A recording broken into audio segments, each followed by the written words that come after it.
So, good evening, everyone, or morning, or whatever time of day you have right now. Um, so, this is a live stream. This is a live stream that is going to be uploaded to YouTube. So, there's going to be live stream stuff happening. Maybe if we get like subs coming in, then there's subs coming in, and we get charity donations. Charity donations come in. Today, we are currently supporting the whale museum right now. On this particular month. Like every month, we we share the love a little bit between the charities that we support with a bit of a charity donation. Which this month we charity goal donation, which actually this month we kind of hit. So yeah, we've got a stretch. Um, Now why don't we just get into what this stream is about? Or this video, if you're watching on YouTube. My favorite thing. Okay, so and yeah, on this screen we're going to have some of my photos. The photos on this screen are not going to be really that relevant to the topic. There will be some that maybe are. There will be some like I maybe share some videos as well, and yeah, I might be show off a few things that haven't been seen yet before. So, um, so today we are talking about Bigg's orcas, and see the thing is, when people try to guess what my favorite type of orca is, they almost always say southern residents. I mean, partially because that's what they know. They know southern residents, but partially because I talk about southern residents a lot and give a lot of attention to southern residents, more so than I give to Biggs. However, the assumption that they're my favorite would actually be wrong because I do think that Bigg's orcas are my favorite. Now, southern residents need the attention, probably a little bit more because they do need our help at this point. Well, actually, more so than our help, they need us to leave them the hell alone. But yeah, okay. I so why big orcas? I want to say that a big part of it is that I've seen them before. I've witnessed them. I saw them in July, and I won't stop going on about it because that was an amazing thing in my life, and I was so happy. I was so overjoyed, over the moon, and it was special. It was so special, and yeah, it's not going to be a once in a lifetime because I was thinking of going back this year. Uh, no, alas, I'll go back next year. Financial reasons, but I gotta see him again. I want to do it more responsibly this time as well. More shore based. Maybe kayak. I'd love to do some kayaking with them. Um, I I think I know what I think I know what I'm gonna do. I'm gonna do like a couple kayaking sessions. So um okay, I do apologize. Sometimes I might have to look at my notes if I get lost. Okay, so maybe due to the fact I've seen them before, or the fact that this and similar ecotypes have developed some frankly amazing hunting strategies that show the pinnacle of orca intelligence, which I think is pretty like it's pretty up there because okay, let me give you an example. I watched a video, a clip, several months ago, and it was of this humpback mother and her calf, and there was a male humpback as well. And there was this small pod of three orcas that were trying to get the baby humpback. Um, they were very cunning, and what really completely took me by surprise is how they managed to get the calf, because if it were me, I would not even have considered the possibility of what they did. They they knocked the calf off its mother, and humpback whale mothers typically have their calf like on their back, like when there's orca attacks. And then one of the orcas had the calf follow, like holding it in the same position, making the calf think there was its mother. And it's kind of cruel to think about, but again, it's nature.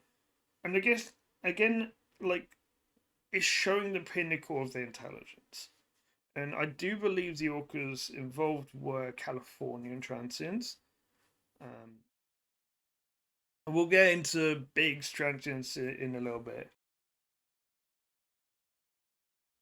Do apologize. Do have a little bit of a cough.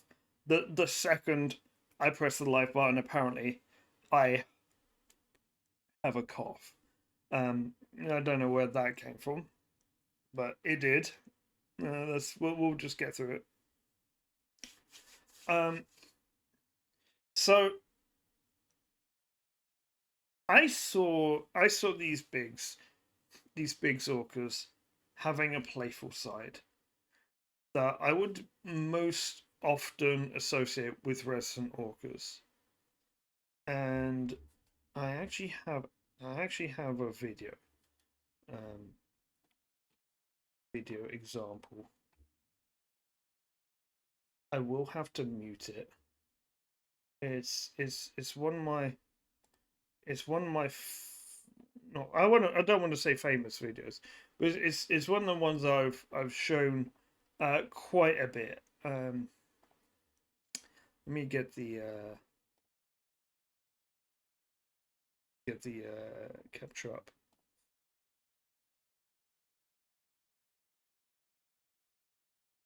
Okay, so this won't be in great quality because resolutions. I didn't get this prepared, but yeah. So so these are big orcas doing what I would normally associate with residents. Splashing around, playing around, jumping, breaching, even a cartwheel in there. And like I was like I was so in awe at seeing this because we saw a playful side. And I think later on I've got this little script out, but I think later on I do actually go into like why. Also, this image literally from this video, I think. Um, I think I do actually go into later why they were so kind of celebrating, but it's kind of interesting. Um, see, I think I do get through them. Okay, so I'll explain it now, just in case I haven't actually gone through it. So basically, big orcas will often celebrate after a successful hunt, almost all the time. And this was an example of them celebrating, jumping, breaching, and we do suspect there was a predation event that happened during that. I must say, good evening to Yendo. Yendo's Yendo's like come in message, not message, thing that the entrance thing was under the photo, so that sucks. Good evening, Yendo. Welcome on in. So Yendo, we are doing a live orca documentary that will be uploaded to YouTube. So Don't mind my fruity language. So we're going to explore in this. Why do Biggs and residents differ so much? Now, it is widely known that orcas, as a species, are the apex predators of the sea, and they have a frankly enormous, diverse prey pool. And I actually had someone once, and not even like that long ago. They said to me that they thought orcas as eating machines that hunt everything. Now, that can't be further from the truth, because as a species, they have a very, very wide prey pool. But not every population eats a whole lot of different things.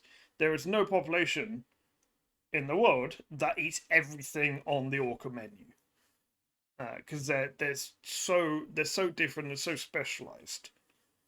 So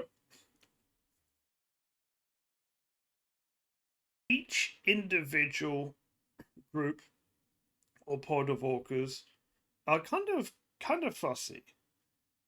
Um, so they have a very narrow selection of options on their menus, basically, based on the pod and what they usually hunt. The truth is, orcas officially are still considered one singular species.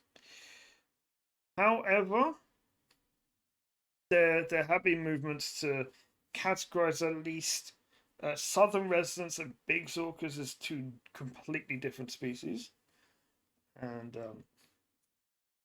I'm not too up to date on like how that is going, but so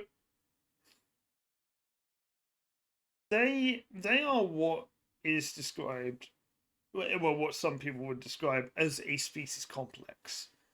And that's to say, a species with many distinct subspecies.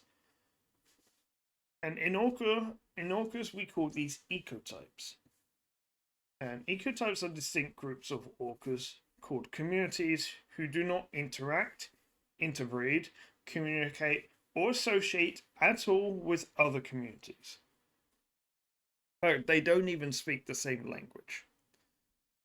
So, if you were to see a Bigg orca and a southern resident orca, or like a southern resident pod and a Bigg pod come into contact with each other, they wouldn't do anything. They just would not do anything. They would not interact. They would not associate with each other.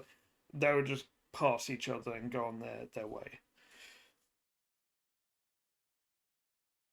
So these ecotypes are driven by a singular thing that's at its core, and that is prey choices. Each ecotype has completely different acoustics and prey choices, and these acoustics are determined by the prey that they eat. The best example of this is between the southern resident, northern resident, and Bigg orcas. There are three separate ecotypes living in an overlapping range, albeit the overlap between northern and southern residents is virtually non-existent. They have on very very few occasions been spotted in similar areas. The most important thing to orcas, to all orcas, is family. They are not born with the instincts to be able to hunt. So the knowledge of how to hunt their prey is all taught and learned, passed down from the mother or the grandmother of the pod to the offspring. Most of the time, okay, I've literally gotten this written down like a little bit differently. Most of the time, this is from their mothers, aunties, maybe even their sisters. Sometimes it's also their grandmothers as well. The grandmothers are the main Like the mainstay of the pod. They are the matriarchs. On the very rare occasions, on very rare occasions, they will learn how to hunt on their own. On very rare occasions, and the examples of this are quite few, but every single hunting technique that orcas are known for, someone has developed that. There's been an orca that has developed. So that's what I'm getting at there. A lot of the splits between ecotypes happened so long ago that some scientists believe that different ecotypes could not even palate certain food choices of the other ecotypes. Particularly, southern residents probably could not eat mammals, and vice versa. Biggs probably could not eat fish. Um, However, I'm not aware of any scientific basis of this. I think this is just more of like a theoretical belief at this point. Um, this might be completely wrong, so I should mention that. Now, it's very well known that southern residents eat various species of salmon and big orcas. They eat seals, sea lions, dolphins, maybe even minke or humpback whales from time to time. Their favorite prey is more often seals because they're much easier prey. And like, as a seal in the water, it's going to be very easy to catch that. Whereas sea lions are much more likely to do damage fighting back. Whales will take a lot more effort to get, and also dolphins and porpoises will take quite a bit of effort to catch as well because they are quick. Um, in fact, there's actually been orcas around New Zealand that have been documented for their expertise in hunting stingrays and managing to do it without getting stung. And there's also the infamous orcas of South Africa uh, who hunt great white sharks, among other sharks as well. There's actually a famous male duo that are exceptionally adept at this. For more information on those, look up port and starboard. There's also a female around there that a female grandmother orca who specializes in great whites as well. As far as I'm aware. Some port and starboard are rather unusual as well because they are wild male orcas with flopped over dorsal fins, which I believe only happens in 1% of wild orcas. So the fact that both of them have flopped over dorsal fins and in opposite directions, that's why they're called port and starboard, because one flops to the left, one flops to the right. This almost never happens in outside the captivity. So back onto Bigg's orcas.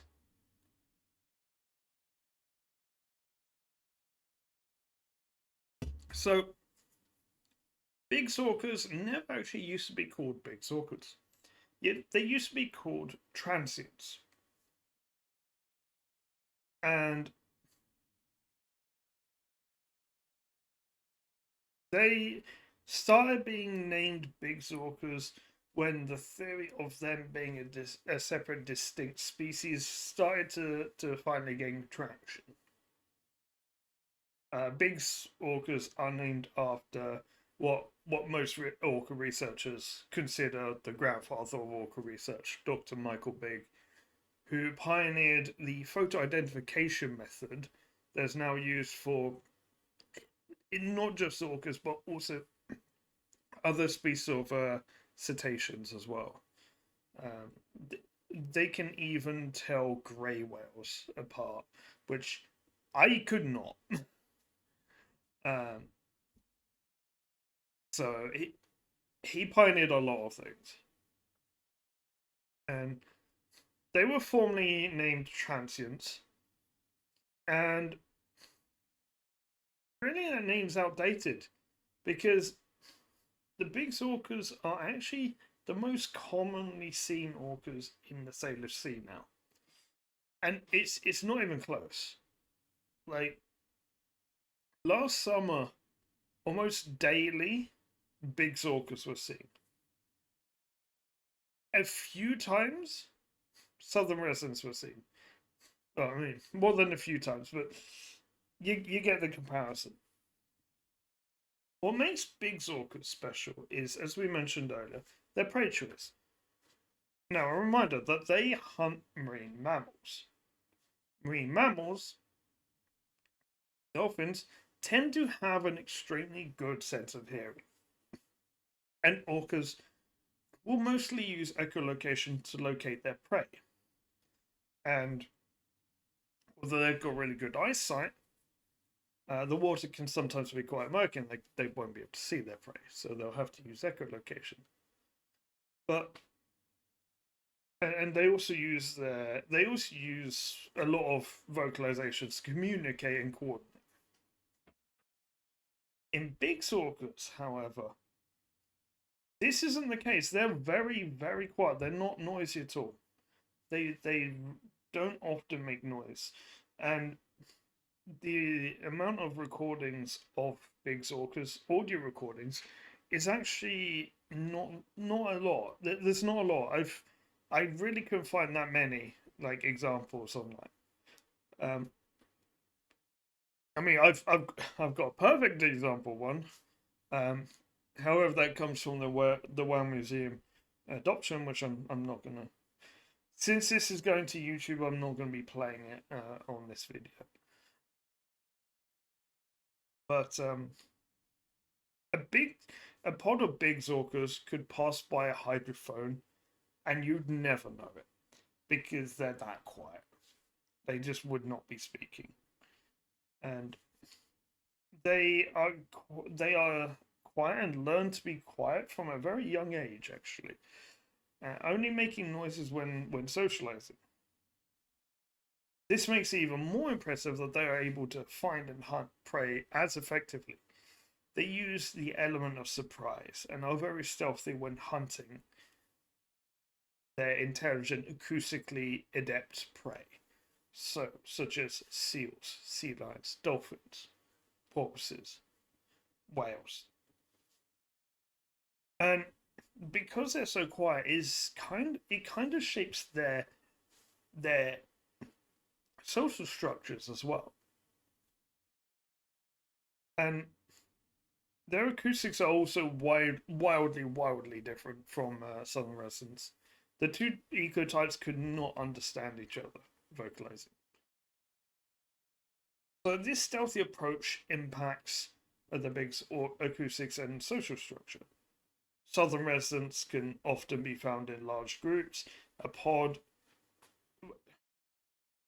I wrote this really badly. Maybe I should not just read off the script. So, southern residents can be found in larger groups or pods. However, a pod of more than 5 individual Bigg orcas, for instance, is actually quite uncommon. Now, males will always stay with their mothers for their entire lives, while females will typically branch off into their own matriline once they have had their first or second calf. However, it is not uncommon to witness multiple matrilines together, especially in familial, like family matrilines as well. So, a perfect example is when I went to San Juan Islands last July. I saw 10 orcas together during one of the days, during multiple of the days actually, and this was actually two different pods. So they were the T-36s and the T-99s. And it is thought that T-99 herself is actually T-36's daughter. So this was effectively a family reunion, family meetup, and they hunted, prey shared, and socialized and played together. And so there were three separate generations.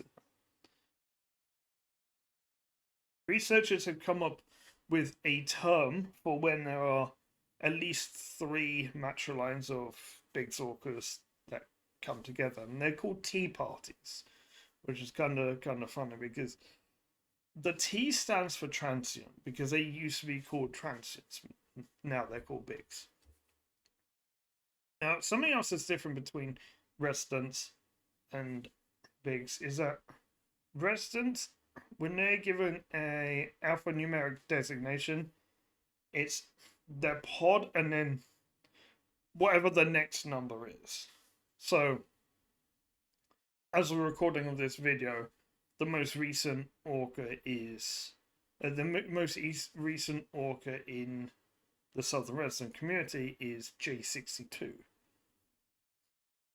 J62 is unique. There's nothing else to that. It's not J62A or anything like that. That's mostly because the southern residence is a small population. Big orcas, there's hundreds of matrilines. There's a lot of them. So just giving them a letter and a number is not going to be sufficient. So they are given a slightly different designation than southern residents. So, for instance, one of the orcas I saw is T36 Flapjack. Although I should read out the 0 that's in there. It's T036. Because any big orcas that are referred to as like a 2-digit is made to be a 3-digit for some reason. So Flapjack is just the nickname that we've given her, like we as people. And all big orcas that are given these designations have 3 digits. That's just literally what I said. Past me. So T036, but often just referenced as T36. I reference always as T36 as well. So T36 is the matriarch of her matriline, who has a family, who as a family are named after her, and they are the T036s. So she's called T36, and her family is called the T36s. So she also has a daughter called Tater Tip, and she is the second known and recorded calf of Flapjack T36. Although 2 other females are suspected to be her calves, but this was before anything was recorded. So T99 is suspected to be the daughter of T36, but it wasn't confirmed by the time these records were made. So at that point, T99 was just its own pod. This could be the case in quite a few other pods as well. So because Tater Tip is T36's second calf, she is referred to as T36B. The B standing for the second calf. So her first calf would be T36A. Now, if Tater Tip then went off to make her own matriline, they would then be called the T36Bs. So the matchline is the whole matchline. The pod is always named after the mother. So it's her.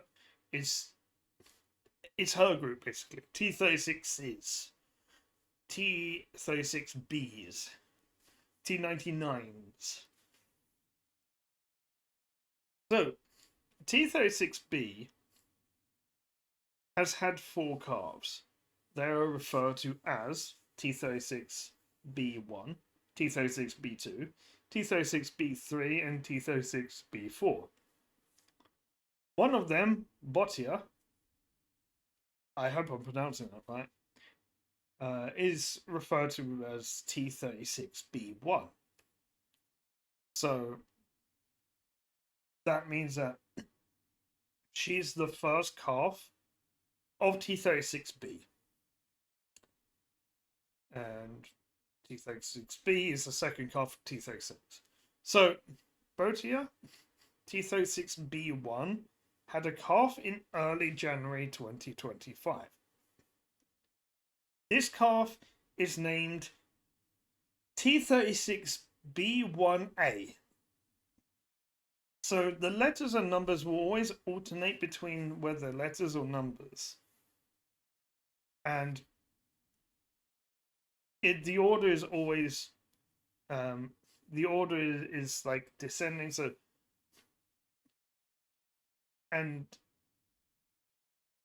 for instance, that calf then made a matriline as well, which I don't know if it's male or female. Then that matriline would then eventually be called the T36B1As. Yeah. That could become a problem in the future. I imagine. Maybe they'll have a better way of organizing it by then. But yeah, I'm kind of like looking at that. I'm realizing how much chaos that's going to end up causing.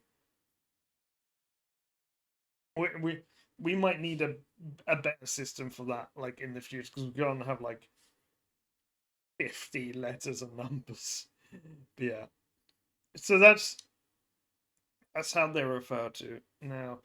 If, by the way, if at any point during this stream anyone's got questions, feel free to ask away. I'm much better responding to questions than reading off the prompts that I have here. So I do want to make eye contact. But also, I wrote a lot of stuff. I've got paragraphs. Yeah, and I'm like skimming it as I'm talking. I'm like, okay. Didn't proofread this as much as I thought I had. Some things don't make sense. So, anyway, back onto the topic. So Biggs and resident orcas are wildly different socially, but physically it's actually quite a bit more difficult to tell. So how can you tell Biggs and southern residents apart? The best initial way is the group size, because residents will typically travel in large pods, whether they're spread out or enclosed. They'll typically be in larger pods, whereas Biggs will travel in small family groups. Now, physically, Biggs are actually slightly larger than residents. The dorsal fins of males are actually somewhat shorter with a wider base. So male Biggs will have a shorter dorsal fin than male residents. Females will have a more triangular dorsal fin as opposed to round. Now, I wish I had a comparison like that I could put on the screen, but unfortunately do not. And the saddle patches on both genders of Bigg orcas are more often closed. Now, closed. Okay, maybe I need to use a. I need to use a visual aid here. Let me see if I got a good one. Was also showing maybe maybe video that you guys haven't seen.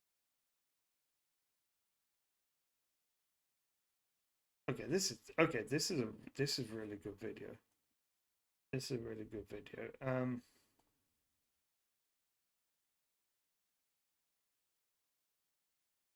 Okay. So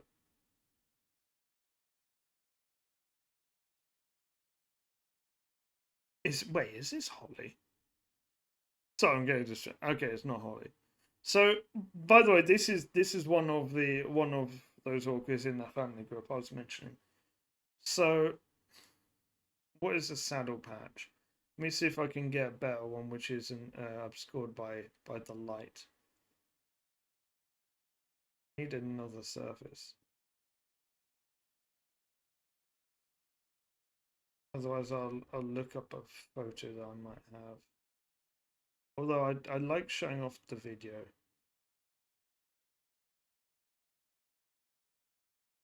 Need one where they come out of the water. Need like a freeze where they come out of the water.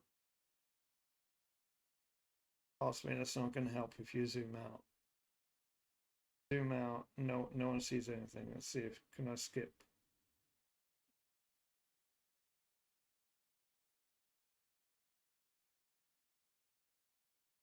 Problem was the lighting reflection.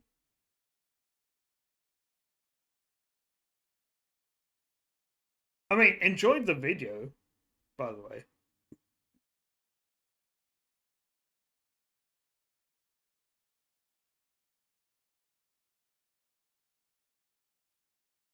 Okay. Bear with me. I think I have a better one.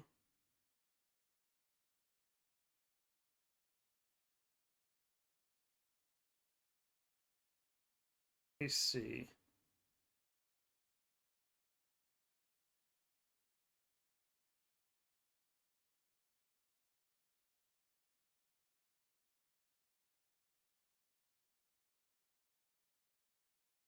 Bear with me. Bear with me.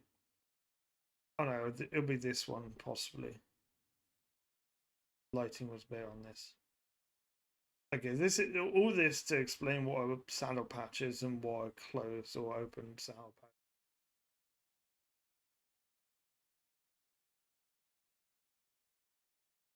patch. Okay, we have one there. So, if we look at this guy, where you can see, hang on, you need to be able to see my cursor. Where you can see my, actually, I don't know if you can. Okay, there we go. Where you see my cursor here. So this is the saddle patch. It's that little grey bit just behind the dorsal fin.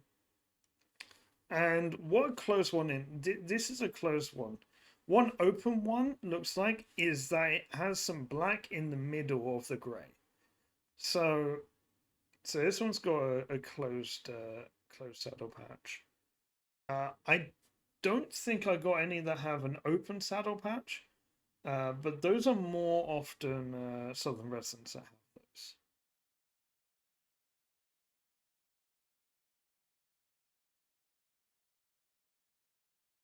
So yeah.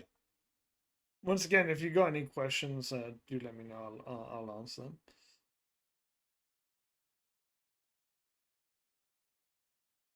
So probably the easiest way to tell Biggs and residents apart is a way that you won't always have access to, and that is being able to hear them. So Biggs are almost silent, and their calls are vastly different than residents.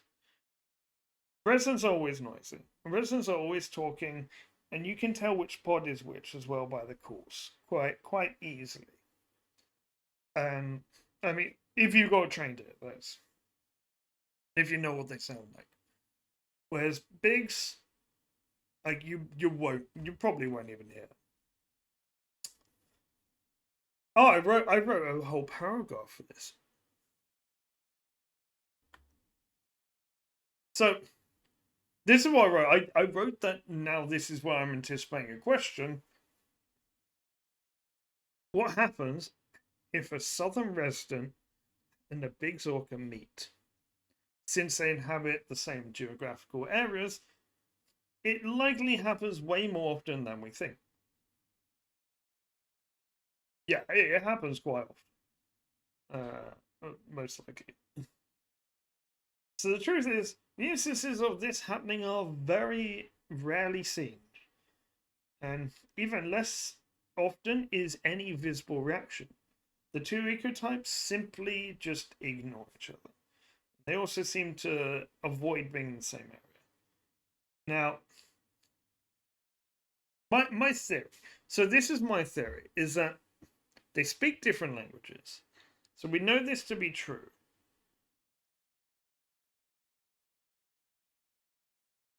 They live different lives, and this is also true. And I suspect that because the Bigg's lifestyle is very silent, because they're trying to hunt prey, they probably actively avoid resident orcas because resident orcas are noisy and uh, might scare away food. And so my theory is that the Biggs will avoid resident orcas because the resident orcas will scare off food because of how noisy they are. So that's my theory. Um, so Biggs are known for living in the same regions as both northern and southern residents. However, they're subject to different threats in the wild. This is the bit where we get into conservation.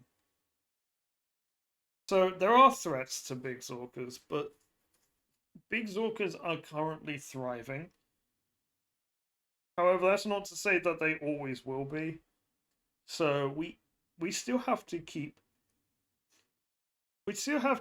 vigil on like of our planet. Basically, we still have to look after everything that lives on the planet and habitats as well. So they're not under threat for food availability like the residents are. And they're thriving, and this is because with less salmon, that niche in the food web is being filled by hake. Hake is another type of food. So the hake are replacing the salmon that are on there. Typically, the salmon will outcompete the hake. Now, hake are the preferred food of the harbour seals, whilst the salmon are the preferred food of the southern residents. I couldn't get a food web that included both Biggs and residents. By the way, otherwise I would have put one up. So this means if there's more salmon, then the hake are less common, the seal population is lower, and the area will not be able to support as many Bigg sorters. Currently, the seal population is enormous. It's the seal population is where it needs to be, and basically, it's they are thriving. They have a really good population, and because of that, the Bigg orcas have a really good size. But Biggs are also vulnerable to some similar threats as residents, albeit on the topic of boats, it's a little bit more grey. So the thing with boats is that some Bigg orcas hunting may potentially even benefit a little bit from boat noise because the boat noise will actually mask their approach a little bit better and they'll be harder to detect by their prey, potentially. However, with a lot more boats comes a lot more risk of propeller strikes or boat strikes. Increases pollution in the water as well, and it's probably the biggest threat that big orcas are facing is from pollution and chemicals in the water. So by various stages of the food chain through biomagnification, biomagnification or bioamplification is a process.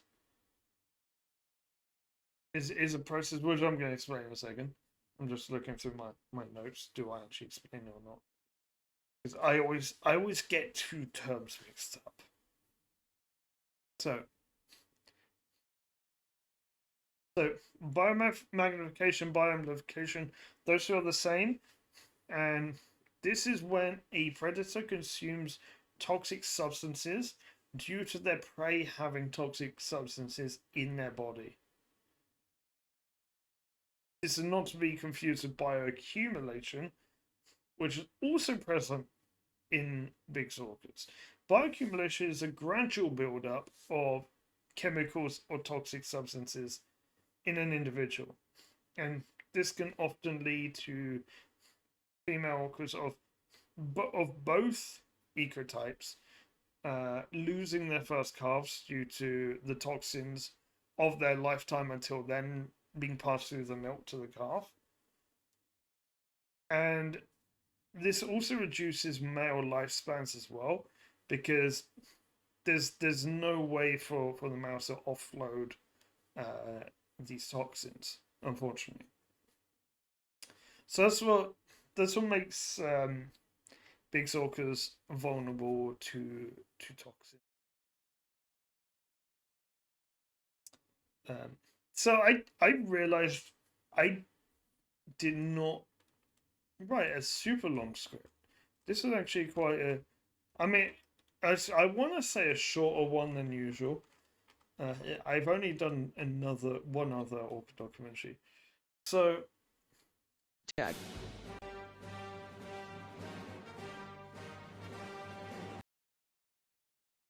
that scared the life out of me. So anyway, so we have gone to the end of this documentary. That's all I really had to say on Biggs. Um, the next time we get an Orca documentary,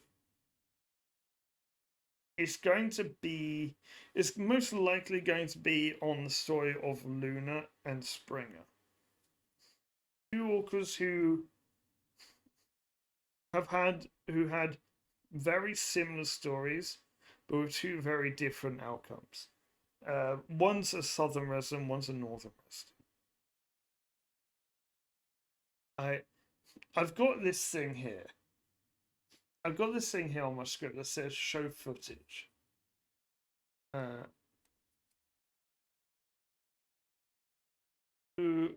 I guess I show footage I've not shown yet. So, I don't know if you guys have seen this one.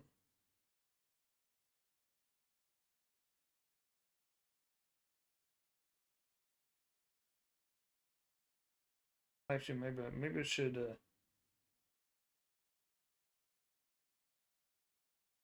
I put it above the watermark.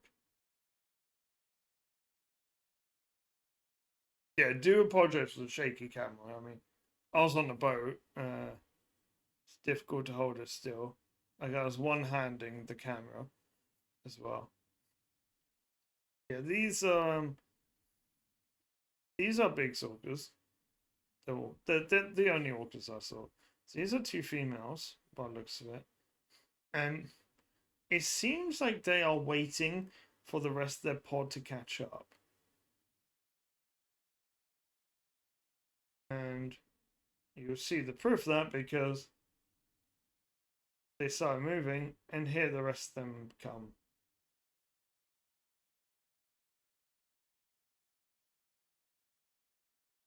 Yeah, I got so much good footage of this particular group. These are the T36 and T99s.